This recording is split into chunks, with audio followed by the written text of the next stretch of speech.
Hi, this is Chanel with For Real Women International, and I want to talk with you on the topic of being yourself. As the wife of a religious minister, some refer to me as pastor's wife or first lady. As a woman in leadership, I have always been given the advice of be yourself. I've always been told, be yourself. Wherever your husband's ministry takes you, whichever congregation you happen to go to, be yourself. And I never really understood what it meant to be yourself because I'd never thought it was possible because being yourself in my perception means to give all of you, reveal everything about yourself, and that's not quite what I thought they meant when they give me the advice.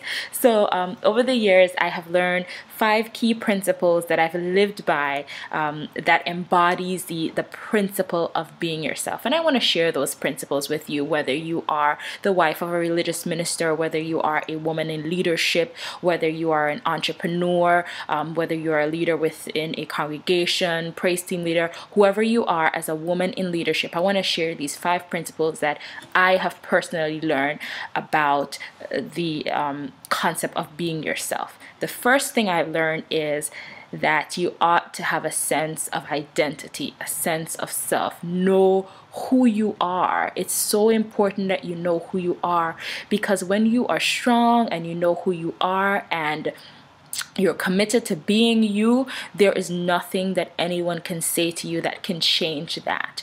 And I find a lot of women are held captive to relationships, whether it be male-female relationships or relationship with friends, that have held them bound because they don't have a sense of identity. So it's important to be yourself. Be strong, be confident, do not be easily manipulated by others.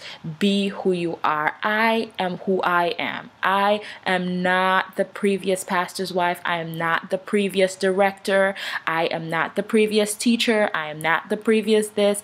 I am me, Chanel. That's it. And it is what it is. So the second thing, after you have a sense of identity and a sense of self, is to embrace your uniqueness. I am unique. Look, see my eyebrows? I don't have a lot. So I am unique. I am curvy. I am not gonna be a size 2.0000. I am curvy. I am dark. I am beautiful. I am a naturalista. I am all of those things. Embrace your uniqueness. Be happy with who you are and where you are, and not envious of anything or have a false sense of identity because of what you see in magazines or in the newspapers or on television. Be who you are. Embrace your uniqueness. The third thing I learned is be authentic. Stay true to yourself. Stay true to who you are. Do not try to live out others' expectations of you, because you will often fall short. Live out your own expectations. Live for you and not what others perceive you to be or perceive that you should be. Number 4, you have to embrace your calling and your purpose. If your calling is to teach, you ought to be teaching. If your calling is to preach, you ought to be preaching the word. If your calling is to music, you ought to be doing something in music. If your calling is to media and communications, you ought to be living and walking in your purpose. And I had to learn that really fast, that God created me to be this person that I am, and I ought to walk in the purpose and the calling to which He's placed on my life.